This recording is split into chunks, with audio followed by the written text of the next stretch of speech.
considera que el ateísmo militante es una especie de religión.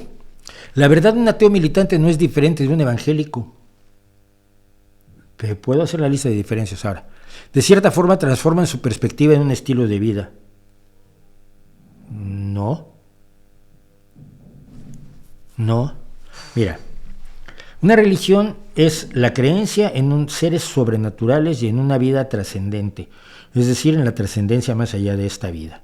Esa religión incluye generalmente a una jerarquía sacerdotal que contiene las verdades reveladas por la deidad o por el universo o por cualquier ser superior que tú quieras, y que guardan esa verdad revelada para impartírsela a los creyentes, que tienen que seguir una serie de rituales para poder acceder al beneplácito, gusto, satisfacción, perdón o gloria del ser superior, o llegar al nirvana en el caso de los budistas, que dicen que no tienen un dios, pero tienen el universo funge como deidad para ellos. Bueno, una religión es una serie de creencias organizadas y articuladas de una manera específica que tiene por objeto la trascendencia más allá de esta vida. El ateísmo no es un conjunto de creencias. El ateísmo no es más que una creencia. La creencia que no hay Dios porque no hay evidencias suficientes que sustenten la que se crea en ninguno de los 13,000 dioses que ha inventado el ser humano a lo largo de su historia. Y punto. Ahí terminó. ¿Quién es un ateo? El que no cree en Dios. ¿Es una religión? Sí, igual que no creer en el hombre lobo. No creer en el hombre lobo es una religión y además se convierte en una forma de vida, porque, por ejemplo, los que no creen en el hombre lobo, cuando salen a la calle, no salen preocupados por si los ataca el hombre lobo. No traen un cuchillo de plata, porque la plata es lo que mata al hombre lobo.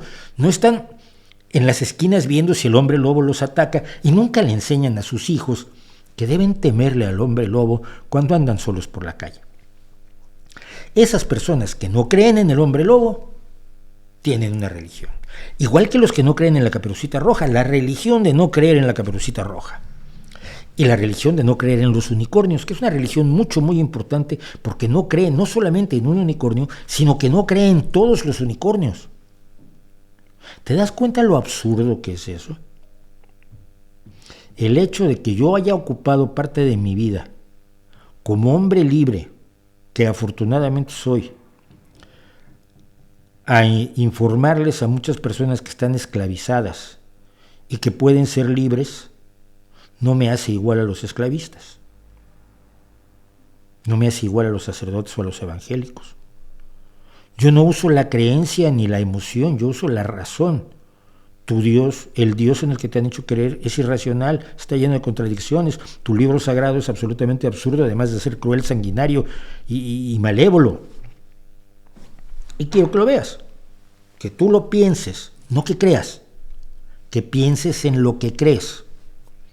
¿Cómo puedes comparar eso con alguien que vende una mentira, que pretende que la magia y los seres superiores sobrenaturales, los amigos imaginarios, deben ser el centro y el eje de la vida de todas las personas que sean buenos cristianos, o buenos judíos, o buenos musulmanes, o buenos sikhs, o buenos budistas, y que construyen su vida alrededor de su creencia para conseguir la trascendencia de esta vida en el futuro, para llegar al paraíso, para tener las uríes y los ríos de leche y miel y el nirvana? ¿En qué cabeza cabe comparar eso?